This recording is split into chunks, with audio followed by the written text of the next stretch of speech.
Olá, meus amigos, eu sou o professor Rochester, professor de Direito Penal do curso SERS, e vamos falar sobre retrospectiva jurisprudencial de 2019, tanto do Supremo Tribunal Federal quanto do STJ.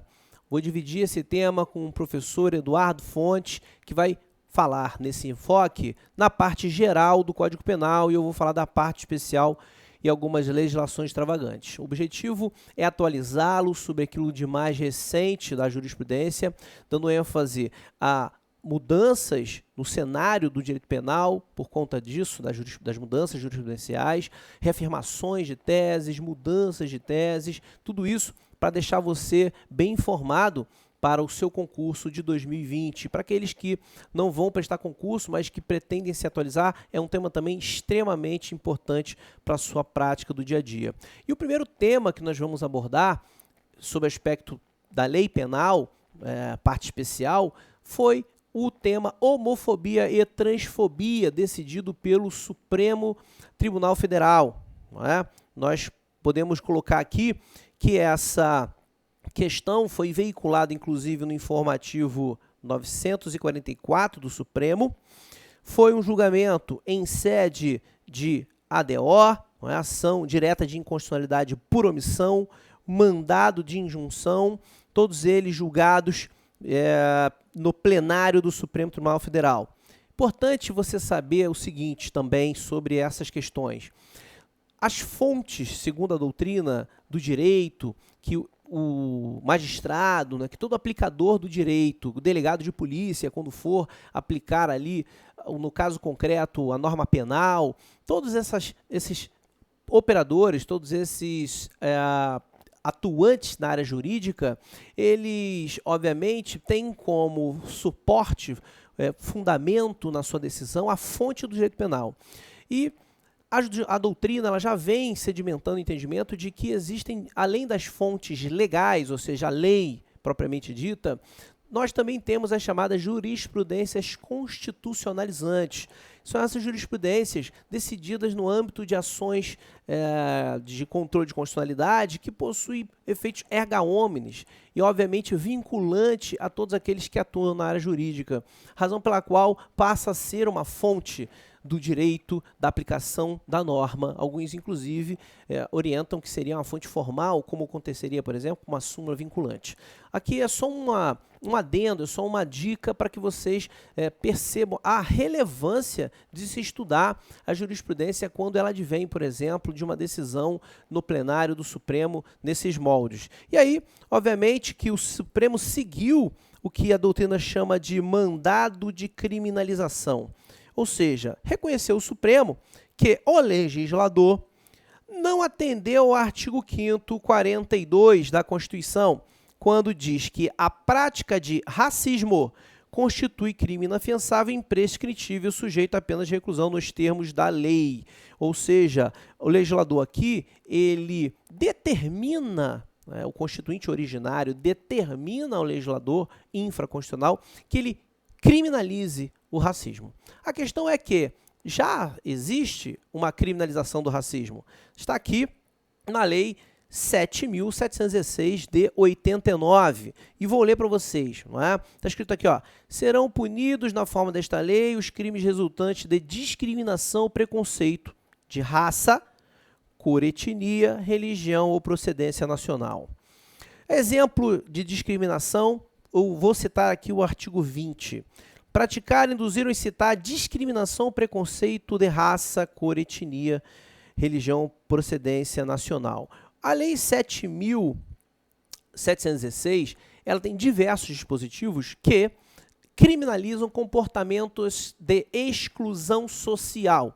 O agente que quer impor uma ideologia sob determinado aspecto e, com isso, adota uma política, seja ela pública, seja ela uma política privada, ou seja, toma como razão de decidir do seu trato com as pessoas no meio social, de excluir determinado grupo que, obviamente, não atende àquele grupo que está em hegemonia social política naquela ocasião, naquele momento da sociedade. E, por conta disso, e nesse caminhar, o Supremo Tribunal Federal entendeu que a homofobia e a transfobia, elas seriam formas de discurso de ódio, de dominação ideológica, de dominação social, não é?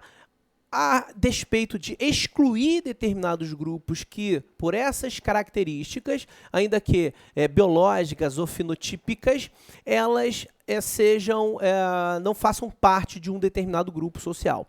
Então, essa forma de agir de exclusão ultrapassa uma discussão meramente biológica ou fenotípica, passa a ser uma espécie de preconceito social, de racismo social. E aí o Supremo Tribunal Federal incluiu como concepção de racismo não só as diferenças ou exclusões sociais ou políticas de diferenças fenotípicas, como, por exemplo, a raça, né? A raça entre aspas, né? Porque a raça só é uma, a raça humana, mas a cor da espécie raça humana como elemento de distinção, não é? De sobreposição de um grupo mais forte sobre o outro, ou que tenha mais direitos de uns sobre o outro.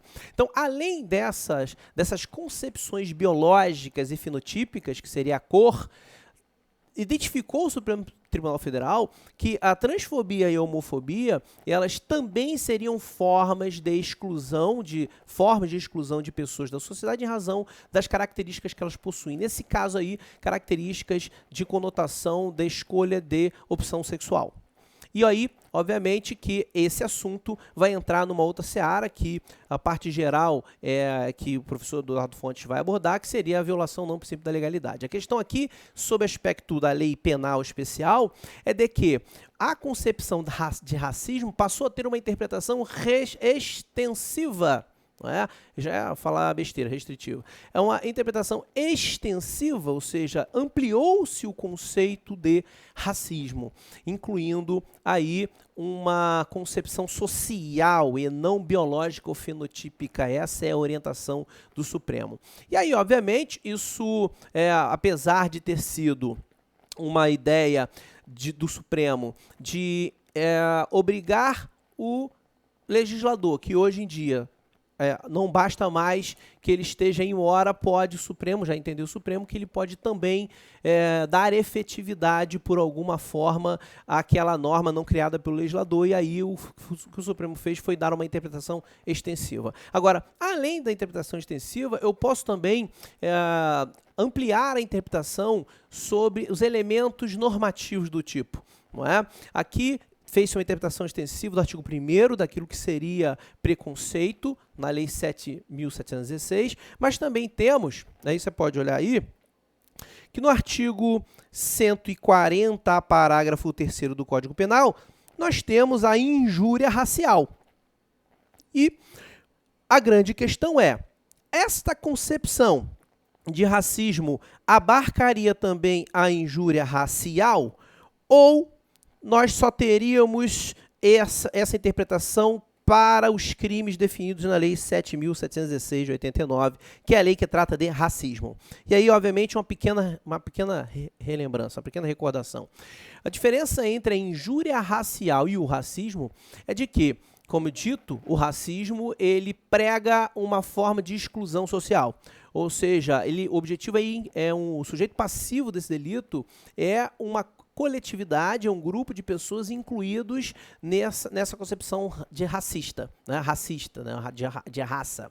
E na injúria racial, o agente quer ofender, quer denegrir, quer atribuir um predicativo negativo àquela pessoa pelo argumento da raça, ou seja, ele utiliza o aspecto biológico e fenotípico daquela pessoa, utilizando esse aspecto de forma pejorativa, como se fosse uma qualidade negativa. O objetivo, obviamente, é ofender a honra de uma pessoa específica.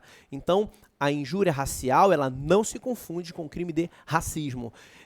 Não permitir, por exemplo, que alguém ingresse no elevador em razão da raça, não permitir que pessoas se alimentem em determinado restaurante em razão da raça, não contratar pessoas no trabalho ou fazer diferença de pagamento em razão da raça, isto é o crime de racismo, e são diversos os tipos penais que estão na Lei 7716, enquanto a injúria racial é um crime contra a honra de uma pessoa específica em que eu desqualifico imputando negativamente que aquela característica pessoal, biológica ou fenotípica, lhe é ruim, ofende a sua honra, né? Lhe é negativa. Isso é a diferença. E aí, vamos lá de novo para o 140. Tá lá. Se a injúria consiste na utilização de elementos referentes à raça, cor, etnia e religião, origem ou condição de pessoa idosa ou portador de deficiência, que foi incluído depois de 2003. Mas o 140, parágrafo 3º, percebe reclusão de 1 a 3 anos, não é hipótese de juizado especial criminal, é um crime de ação pública condicionada à representação, mas é um crime de ação penal pública. E aí, inclui-se aqui no elemento normativo a raça, e aí por isso eu disse, essa interpretação extensiva para a 7716, para abarcar também a concepção de racismo social, inclui-se nos outros crimes, como da injúria racial ou injúria preconceituosa, que raça aí inclui-se a raça, ou a discriminação racial social, a concepção de racismo social. Bom, isso é uma polêmica na doutrina, mas é só para você perceber o quanto é importante o estudo desta retrospectiva de 2019 nesse aspecto. Beleza? O próximo tema já vai para o STJ, não é? Um dos temas em direito penal que foi muito relevante,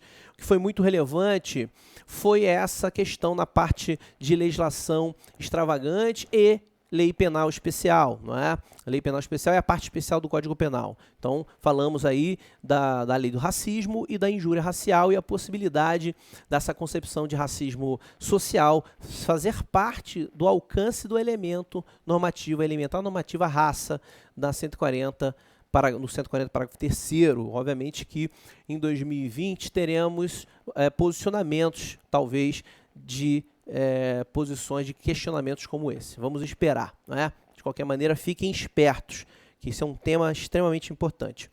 Bom, dentro dos recursos repetitivos, é por isso que nós trazemos a jurisprudência de 2019 com recursos repetitivos, porque, obviamente, que o STJ, ao decidir sobre um recurso repetitivo, aquilo reverbera em todos os outros processos suspensos, aguardando a decisão do STJ. Então, obviamente, que não deixa de ser aí um precedente vinculante e que, por sua vez, é uma fonte, não é, jurisprudencial, um tema importantíssimo sobre jurisprudência que você tem que saber. Bom, um tema extremamente relevante que foi também em 2019, está aqui, ó, foi o furto de energia elétrica. Basicamente aqui, mediante fraude, né? E aí, nesse aspecto do furto de energia elétrica mediante fraude, nós temos o STJ se posicionando definitivamente, tanto que foi pela 3ª sessão do STJ, se poderia ou não aquele que subtraísse mediante fraude a energia elétrica pudesse, pagando o débito antes do oferecimento da denúncia, se ele poderia ou não fazer parte daquela regra que está prevista na lei tributária, que é a lei, está aqui artigo 34 da lei 9249 de 95, que autorizaria a extinção da punibilidade pelo pagamento do débito. Então, o que se discutia na 6ª e na 5ª turma? Que se poderia aplicar por analogia, já que o serviço de fornecimento de energia elétrica e o pagamento por esse serviço, que seria uma tarifa, ela seria equivalente a uma taxa, né? Seria ali um preço pago pela prestação de um serviço semelhante ao tributo, taxa. No entanto, aqui é uma tarifa, é preço público, ou seja, não é tributo, mas a forma de lidar com isso seria equivalente. Então, havia um posicionamento de que poderia se aplicar por analogia esse artigo 34 e aquele que tivesse praticado o crime de furto de energia elétrica, fizesse o pagamento antes do oferecimento da denúncia, que ele poderia ter a extinção da punibilidade declarada. Não é? Mas o outro entendimento é de que não poderia acontecer isso, porque você não poderia aplicar analogia. E prevaleceu esse entendimento por 3 aspectos importantes. O primeiro fundamento é que, por política criminal, você não poderia utilizar essa regra da analogia nessa situação, porque simplesmente você estaria estimulando a prática de crimes patrimoniais. E a prática de crimes patrimoniais, nesse interim, obviamente, porque o furto é um crime patrimonial e não é um crime contra a ordem tributária, acabaria por estimular, na verdade, a falta de enfrentamento, né? A falta de diminuição da inibição do desgaste, né? Do gasto com energia elétrica, e que o Brasil já tinha passado por problemas seríssimos de fornecimento de energia, e você acabar estimulando o pagamento antes do oferecimento da denúncia poderia acabar ocasionando o efeito contrário, né, de estimular a prática do ilícito até que se pudesse pagar por aquele erro.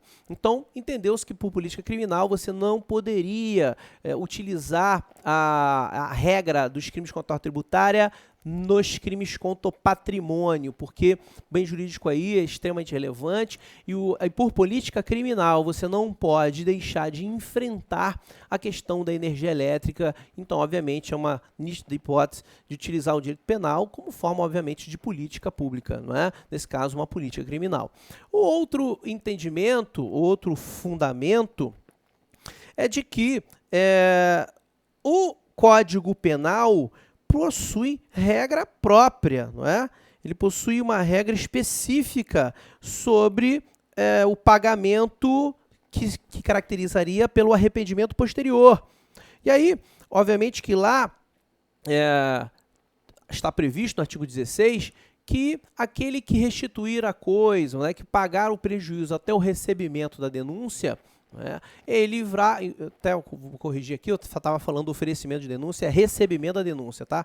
Me corrijam, me perdoem, por favor. Então, é recebimento da denúncia. Então, o artigo 16 prevê lá especificamente que até o recebimento da denúncia, a pessoa que efetua o pagamento, né, desde que o crime não seja com violência e grave ameaça, e é a hipótese do furto qualificado mediante fraude, aí a pessoa teria o direito de uma redução de pena.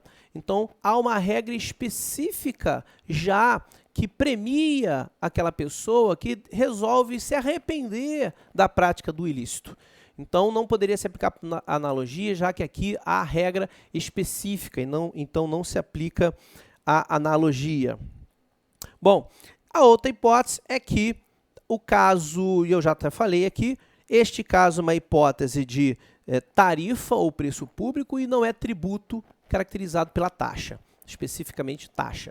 Então, não poderia haver aí similitude das situações porque são circunstâncias diferentes. Então, fique aí registrado que em 2019 o STJ ratificou, ou seja, se posicionou com relação a esse entendimento e, portanto, furto mediante fraude praticado contra concessionárias de serviços públicos não poderiam ser beneficiados pela regra do 34 da Lei 9249 de 95. Obviamente, por esse mesmo raciocínio, o estelionato, obviamente, pelas mesmíssimas razões, caso se entenda que, por exemplo, uma fraude no relógio marcador da medição da energia elétrica, do fornecimento da energia, você entender que isto é estelionato, obviamente que este raciocínio se aplica também ao crime patrimonial estelionato. Então tome cuidado que a jurisprudência, apesar de ter se posicionado com relação ao furto qualificado mediante fraude de energia elétrica, é evidente que esse raciocínio se aplica também a um crime contra o patrimônio, que seria o delito de estelionato, pelas mesmíssimas razões que foram colocadas para o furto. Beleza? Então, vamos lá. Bom, aproveitando o ensejo, também reverbera em 2019 uma decisão que, apesar de não ter sido especificamente de 2019, mas se você for lá no compilado das jurisprudências de 2019 do STJ, o STJ inclui essa decisão como uma decisão importante. Apesar dela ter sido em dezembro de 2018, ela repercutiu em todo o ano de 2019 como se a decisão tivesse sido 2019. Então, acredito eu que por isso eles colocaram naquelas referências dos compilados de jurisprudência de 2019 destaque para esta decisão. Então, portanto, a gente acabou trazendo também esse tema, né? É melhor a gente pecar pelo excesso, né, e não pela falta. E aí o que está escrito aqui? Qual é o objetivo disso? Bom, sabe-se que nos crimes contra a ordem tributária, notadamente aqueles definidos na súmula vinculante 24, e eu vou ler para vocês, não se tipifica crime material contra a ordem tributária previsto no artigo 1º, inciso 1 a 4, ou seja, aqui ele exclui o inciso 5º e exclui o parágrafo único que tem no artigo 1º, beleza? Por se entender que seriam crimes formais, essa teria sido a razão. Antes do lançamento definitivo do tributo, ou seja, para a súmula vinculante 24, que é de 2009, essa súmula de 2009, esse aspecto é importante para a gente comentar essa jurisprudência aqui. E a súmula vinculante estabelece que o crime de sonegação fiscal, um crime material, causa danos à administração pública, mas ao invés de se consumar quando efetivamente o dano se opera, ou seja, quando determinada receita deixa de entrar nos cofres públicos, uma determinada receita ela deixa de ser paga, não é? E obviamente deixa de entrar nos cofres públicos, ao invés de caracterizar-se que o dano, o resultado do delito seria nessa circunstância, entendeu o STJ que não, na verdade, a súmula vinculante 24, baseada nisso, o STJ se posicionou aqui sobre a interpretação da súmula,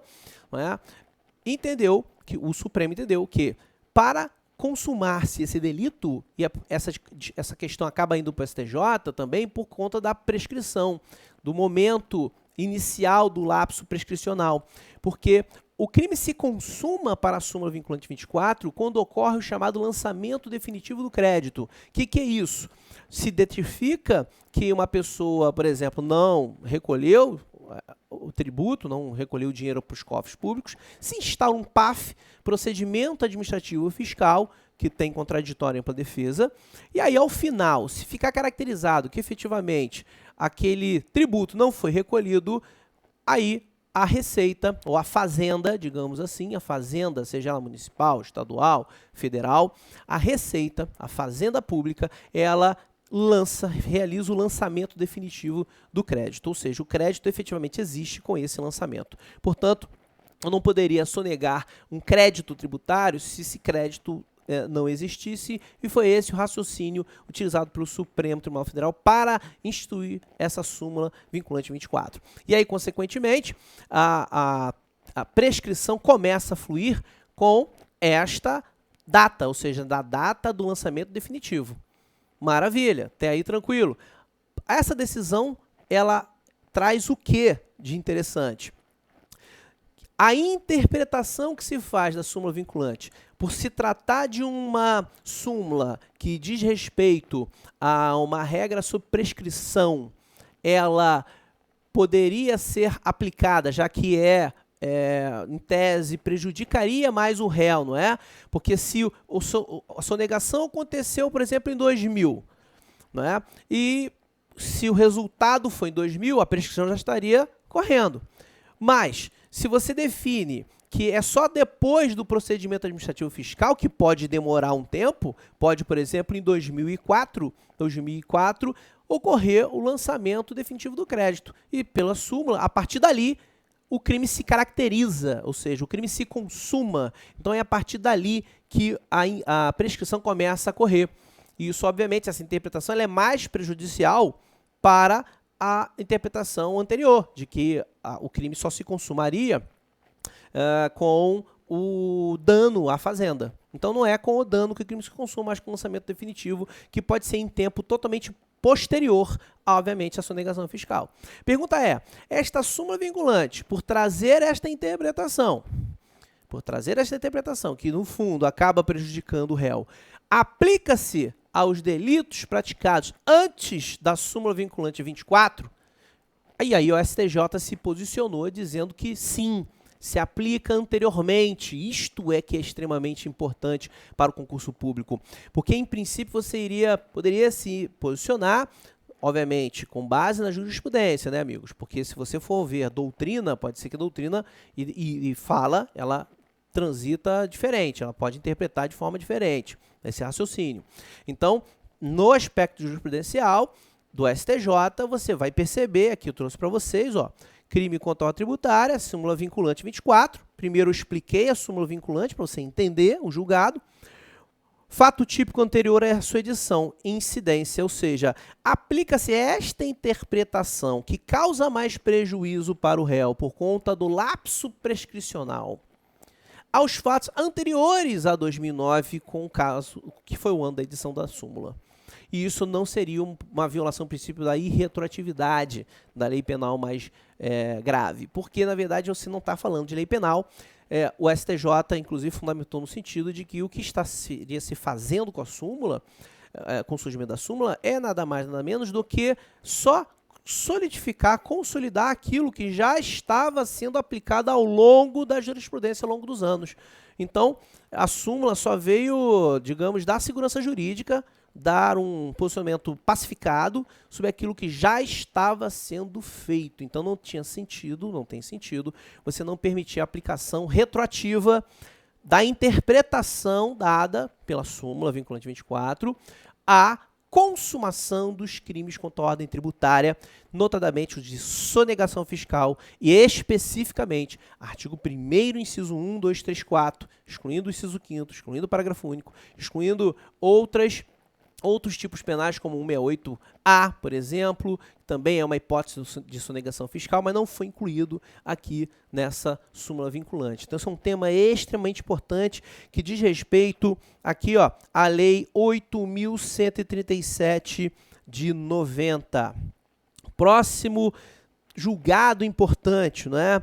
Do STJ, uma decisão relevantíssima da 5ª turma do STJ, foi sobre a interpretação daquilo que a gente ouve na mídia, né, nos noticiários, que seria o crime de obstrução de justiça, né, como se se crime tivesse topograficamente definido numa rubrica na lei de crimes lei de crimes organizados, né. E isso, na verdade, não está definido exatamente desta maneira.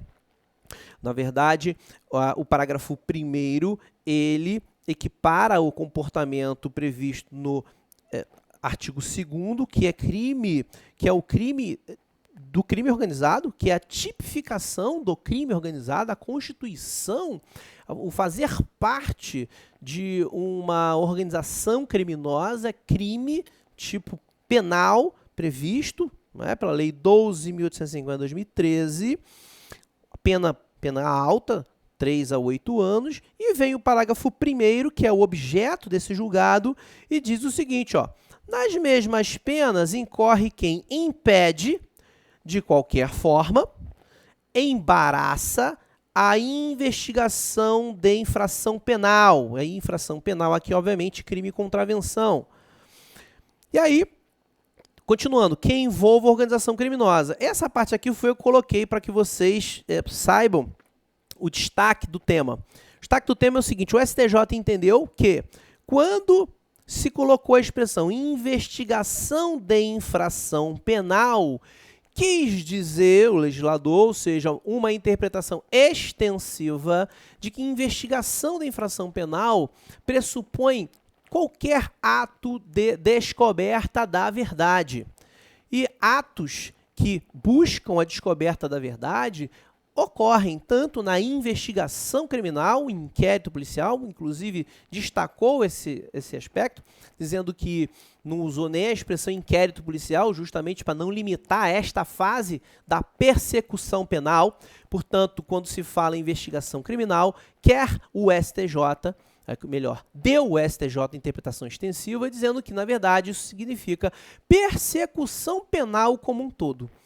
Então, ratificou, inclusive, que a investigação criminal e a fase processual, melhor, a fase judicial, elas não são totalmente desvinculadas, elas são vinculadas, elas possuem uma relação de conexão entre as duas, de forma que persecução penal, descoberta da verdade, e aí utilizam a expressão verdade real, serve, praticado tanto pelo delegado de polícia no inquérito, quanto pelo Ministério Público ou pela defesa, quando busca informações e junta ali, produz prova no curso do processo em busca da verdade. Então, obviamente, essa expressão abarca não só inquérito policial, mas como também processo ou fase processual ou fase judicial da persecução penal. Ok? Então, ó, interpretação extensiva, que a gente acabou de falar,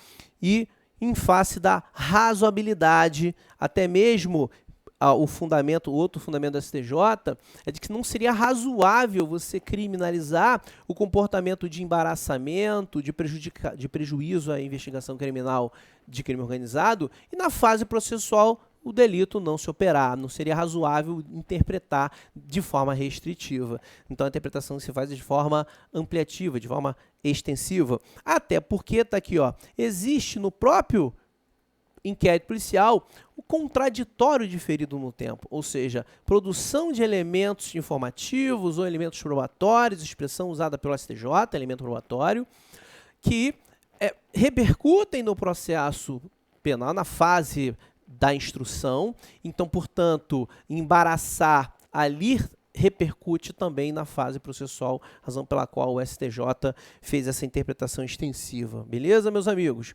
Então, fica de olho aí nessa interpretação do artigo 2º, parágrafo 1º da Lei 12.850, Lei do Crime Organizado. Próximo tema, também importante, que foi trazido pelo STJ, também pela 5ª turma, são decisões, meus amigos, que são, digamos, adotadas de forma inaugural pelo STJ. Não havia, até então, uma discussão no âmbito jurisprudencial sobre como é que se interpretaria o artigo 2º, parágrafo 1º da Lei do Crime Organizado, como é que se interpretaria o 22, parágrafo único da Lei de Crimes contra o Sistema Financeiro. Então, na verdade, são novidades trazidas pelo STJ. Você tem, portanto, essa retrospectiva jurisprudencial é justamente para te deixar atualizado sobre tudo isso. Tá? Então, aqui, a Lei 7.492 de 86 trata dos crimes contra o sistema financeiro e, em razão disso, em razão dessa relevante repercussão no âmbito nacional, a competência para esses delitos é da Justiça Federal, só para vocês ficarem também ligados nessa parte. Portanto, concursos da área federal, delegado federal, isso é um tema importante que você deve ficar atento. O que diz aqui a 5ª turma? A 5ª turma colocou em discussão o que seria a expressão depósito, prevista no parágrafo único do artigo 22. Está lá, vou ler para vocês para facilitar o entendimento dessa jurisprudência. Efetuar operação de câmbio não autorizada com o fim de promover evasão de divisas, reclusão de 2 a 6 anos, pena grave. Parágrafo único. Incorre nas mesmas penas, ou incorre na mesma pena, quem, qualquer título, promove, sem autorização legal, a saída de moeda ou divisa para o exterior e nele mantiver depósitos não declarados na repartição federal competente. Bom, a interpretação que se queria fazer é de que depósito eram somente valores que eram colocados na conta corrente do agente. Mas o STJ entendeu que, na verdade, depósito aí é qualquer aplicação financeira. Então, não é somente o dinheiro na conta do agente, mas o dinheiro constante em contas de aplicações financeiras.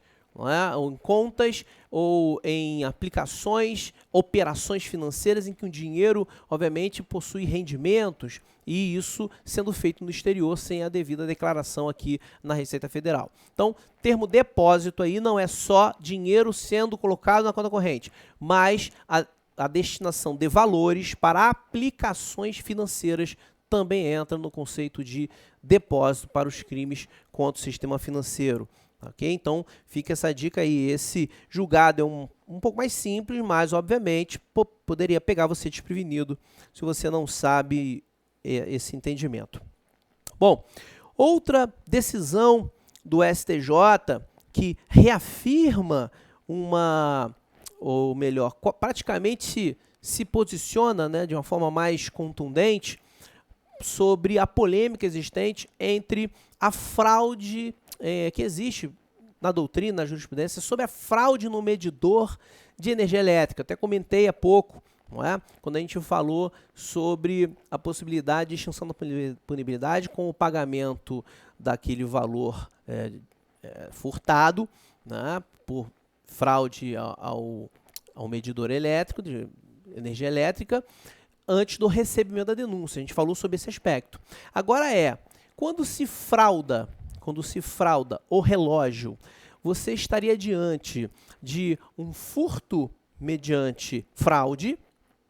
Por exemplo, você adultera o marcador, coloca ele mais lento, não é? Para que ele marque um consumo menor e, obviamente, com esse consumo menor você paga menos. O fornecimento foi X, você induz a uma leitura de X menos 1 e, obviamente, você paga X menos 1. Então, você usa fraude para enganar a análise, a contagem da medição do fornecimento de energia. Então, a energia elétrica ela estaria sendo fornecida de forma regular, dentro de uma atividade lícita. E a fraude e engodo serviria para causar prejuízo àquela concessionária de serviço público e, obviamente, a mesma fraude caracterizaria a sua obtenção de uma vantagem, que é pagar menos e ter consumido mais. Para o STJ, isto é um crime de estelionato e não de furto mediante fraude. Então, essa decisão é uma decisão importante, porque o próprio STJ ele também tem decisão anterior dizendo o contrário aqui, ó, dizendo que se trata, na verdade, de um furto qualificado mediante fraude. E, na verdade, o que nos parece é que o STJ vem posicionando-se que essas adulterações ou alteração do medidor de energia elétrica, na verdade, caracteriza o crime de estelionato. Está aqui, fraude por uso de substância, redução do consumo de energia, induzimento ao erro da companhia elétrica, tipicidade legal, estelionato e não furto qualificado. Ou seja, parece que cresce no STJ a corrente de que seria uma hipótese de estelionato. Então, tema interessante para concursos públicos. A alteração do sistema de medição mediante fraude para que aponte resultado menor do que o real consumido de energia elétrica configura estelionato. Então, isto é para vocês perceberem. Na verdade, o que eles justificaram? Eles falaram o seguinte, olha, o furto mediante fraude, a fraude não é empregada para induzir a vítima em erro para ela praticar um comportamento voluntário. A fraude no furto qualificado mediante fraude é para ludibriar a vigilância da vítima. Ou seja, se ela estivesse vendo o que está acontecendo, ela obviamente não concordaria com aquilo dali. Então, a fraude aí é a forma que se tem de induzir a pessoa em erro e ela praticar um comportamento colaborativo com a gente, no caso do estelionato. No caso do furto qualificado mediante fraude, a vítima não colaboraria com a gente se ela soubesse que, obviamente, a fraude ali, que aquele contador estava contabilizando uma quantidade menor de consumo de energia elétrica.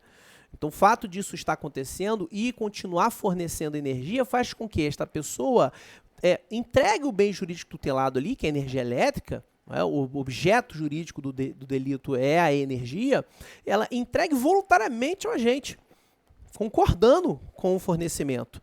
Isso caracterizaria o estelionato, porque a vítima estaria colaborando, obviamente induzida a erro, e fazendo com que o agente obtenha vantagem devida e a vítima aí tenha prejuízo, porque está recebendo menos do que está fornecendo. Ok? Então não haveria aí uma ludibriação da vigilância, não é? Ou seja, no furto mediante fraude, quando você ludibria a vigilância da vítima, o agente subtrai, vai lá e retira a coisa, retira o bem, sem que a vítima veja. No estelionato, a vítima ela fornece o bem induzido a erro. Então, nesse aspecto, o STJ entendeu e interpretou dessa maneira para que seja estelionato e não furto mediante fraude. Obviamente, meus amigos, que existem muitas polêmicas, né, que a gente poderia aprofundar, mas o objetivo aqui é fazer, obviamente, uma análise aí das decisões mais importantes e explicar por que elas foram decididas e qual foi a interpretação dada para que a jurisprudência ficasse da maneira que está, ok? Então, obviamente que nesse tempo, falar de tantos assuntos, num período de 1 hora, não nos permite maiores aprofundamentos, mas dá sim para a gente, pelo menos, discutir o cerne do debate e explicar por que houve posicionamento de uma forma ou de outra. Maravilha? Prosseguindo aqui, né, e caminhando já para o final dos debates sobre os temas mais importantes nas decisões do STJ, temos interpretação interessante dada pela 5ª turma do STJ ao artigo 218b, parágrafo 2º, inciso 1. O artigo 218b é o crime de favorecimento da prostituição ou outra forma de exploração sexual de criança ou adolescente ou de vulnerável. Esse é o delito. Bom, sabemos que os delitos ligados à exploração sexual, conceito amplo que inclui aí prostituição. Tá? Então, os atos de prostituição ou os atos de exploração sexual, de exploração da libidinagem, do desejo libidinoso, da lascívia, eles, quando são tipificados no Código Penal, a maioria desses delitos, como casa de prostituição e aqui favorecimento da prostituição, eles são delitos considerados pelo STJ como crimes habituais. Beleza? Então, estou situando primeiro sobre o aspecto da classificação de crimes, o que se interpreta sobre esse tipo penal. Então, segundo a doutrina e também a jurisprudência, e aí eu vou passar para o tipo penal só para vocês perceberem isso com mais detalhe, está escrito aí o artigo 18b. Os verbos submeter, induzir, atrair, facilitar, segundo o STJ, citando a doutrina, inclusive, diz o seguinte, que esses delitos, para se dizer que isto aconteceu para uma exploração sexual, a exploração pressupõe a habitualidade, que aquela prática seja reiterada, seja realizada com a habitualidade, ou seja, com prática constante. É como se fosse uma atividade. Todo crime que pune um comportamento de atividade, você vai ter o crime habitual, como, por exemplo, exercício ilegal da medicina, não é? Pressupõe a habitualidade, certo? Porque pressupõe que o exercício da atividade médica não seja uma única consulta, mas o desenvolvimento da atividade. A atividade não se realiza num único instante, mas pressupõe a prática daquela atividade, daquele comportamento de uma forma constante, né, repetitiva, né, diversos atos, diversos comportamentos caracterizando a habitualidade. Isto é o 218b. Está escrito lá, né, submeter, induzir ou atrair a prostituição ou outra forma de exploração sexual a alguém menor de 18 anos ou que por enfermidade ou deficiência mental não tem necessário discernimento para a prática do ato. Estou lendo o dispositivo porque ele será importante, meus amigos, desculpem se não está sendo inconveniente lendo aqui o dispositivo, mas é porque esse mesmo dispositivo vai ser objeto de um outro debate no âmbito do STJ. justamente sob esta redação que eu estou lendo. Por isso que eu estou fazendo questão de ler esse dispositivo, né, especificamente. Então, vou repetir aqui, ó. Submeter, induzir ou atrair à prostituição ou outra forma de exploração sexual alguém menor de 18 anos, ou que, por enfermidade de deficiência mental, importante isso aqui, ó, não tem o necessário discernimento para a prática do ato. Facilitar, impedir ou dificultar que abandone. Parágrafo 2º, inciso 1, que é o objeto aqui da jurisprudência.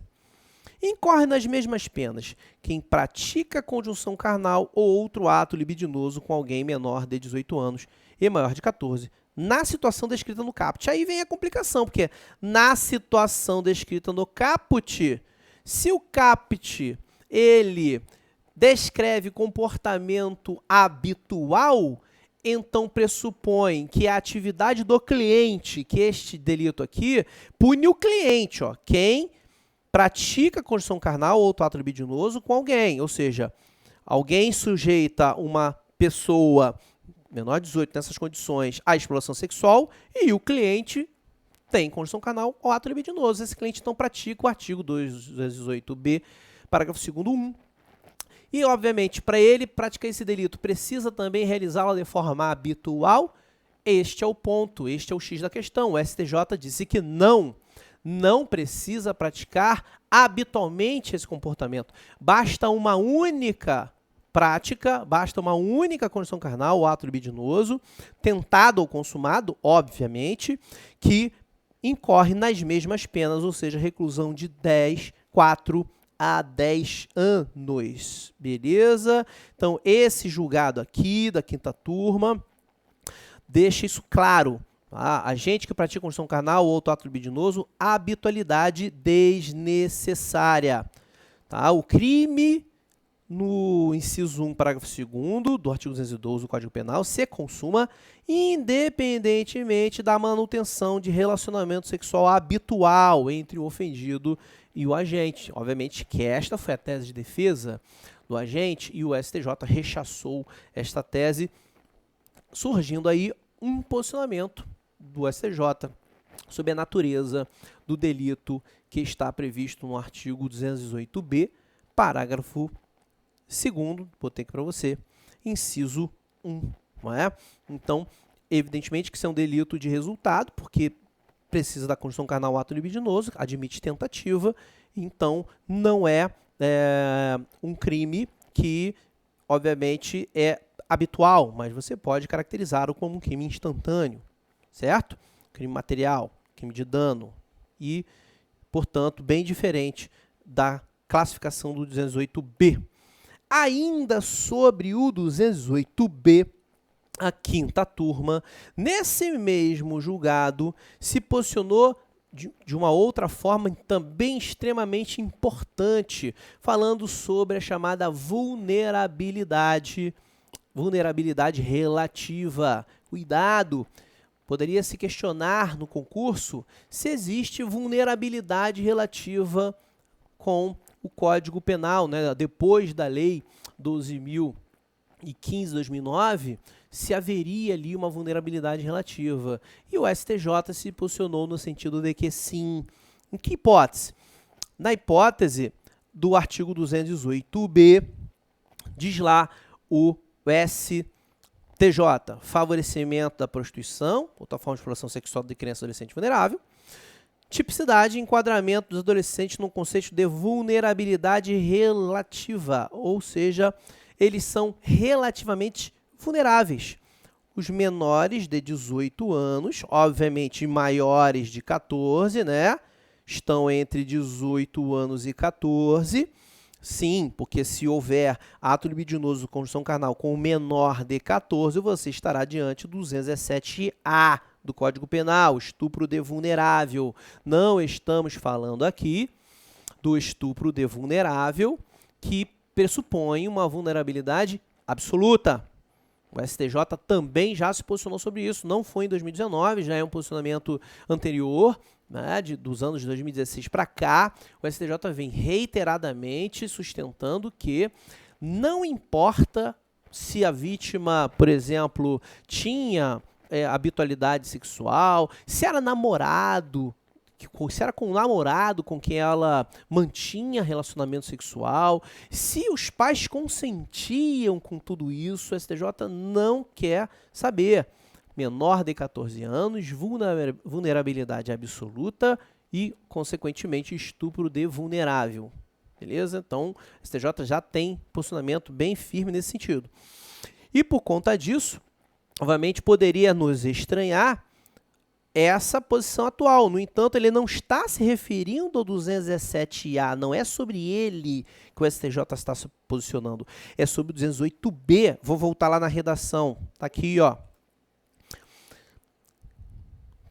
Submeter, induzir ou atrair, presta atenção, a prostituição ou outra forma de exploração sexual a alguém menor de 18 anos ou que, por enfermidade, deficiência mental, não tem o necessário discernimento para a prática do ato. E aí, neste caso, o STJ entendeu o seguinte, aqui há uma relativização da vulnerabilidade. Porque se a pessoa menor de 18 anos, maior de 14, com enfermidade ou doença mental, melhor aqui, né, a própria doutrina diz, enfermidade mental, seria politicamente mais correto dizer assim, se essas pessoas têm discernimento do que estão fazendo, então o crime não seria de exploração. Tá ok? Essas pessoas não seriam consideradas vulneráveis. Poderia ser até um delito de exploração, mas não de vulneráveis. Poderia se caracterizar ali até um crime, não é, de proxenetismo, não é, de lenocínio, mas não pela vulnerabilidade, mas como se fosse pessoas não vulneráveis. Ok? Então, é essa a discussão aqui, certo? Que o STJ travou. Isso é importante, porque eu posso entender que não sendo vulnerável poderia ser fato atípico ou que não sendo vulnerável se enquadraria nos delitos de lenocínio previstos para os adultos, certo? Então, essa no 227, 228 do Código Penal.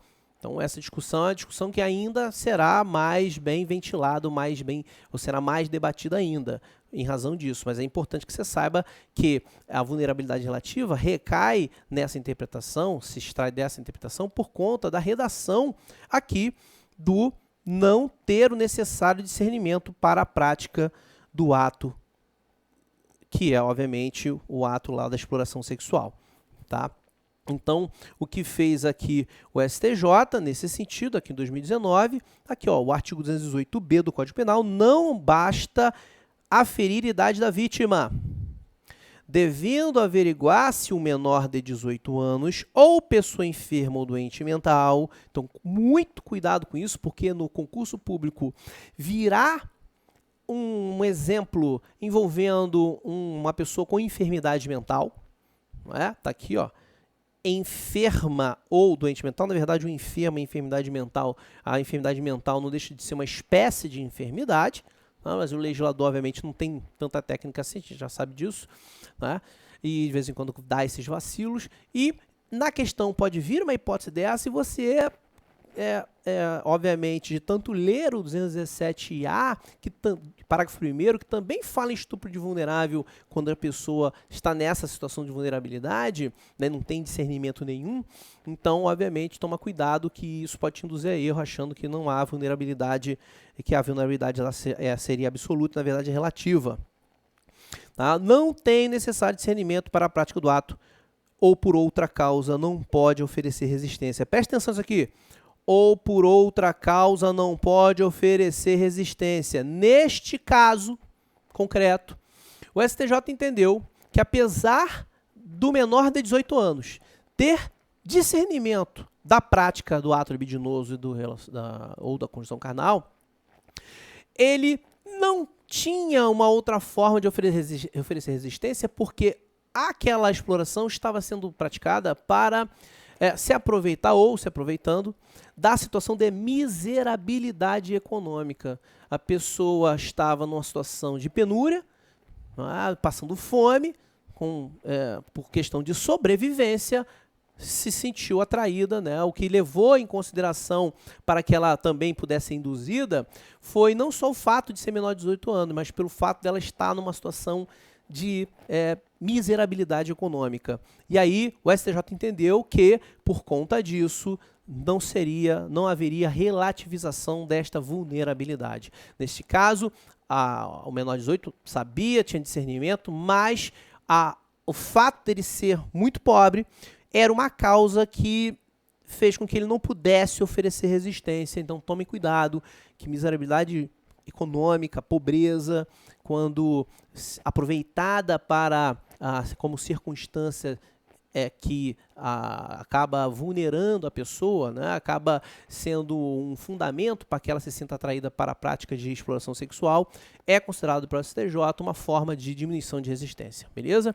Então, meus amigos, esses foram os pontos que eu reputei importantes, que foram destacados pelo próprio STJ como relevantes, e em razão do nosso tempo de 1 hora, um tempo bom, relativamente bom, mas óbvio que precisamos falar de forma ampla de todos esses julgados, de forma que não se dê para aprofundar tanto assim, mas obviamente eu fiz o máximo, né, o esforço que com todo prazer, de poder explicar por que as jurisprudências se posicionaram nesse sentido.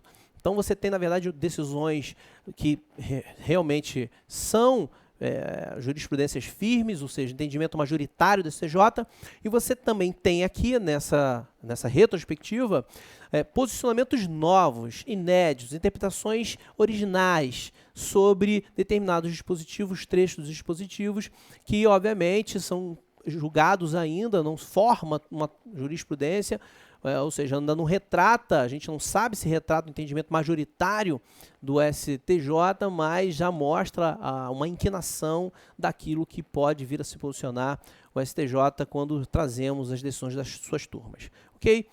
Fiquem com Deus, bons estudos, contem comigo, com o SERS, e até mais.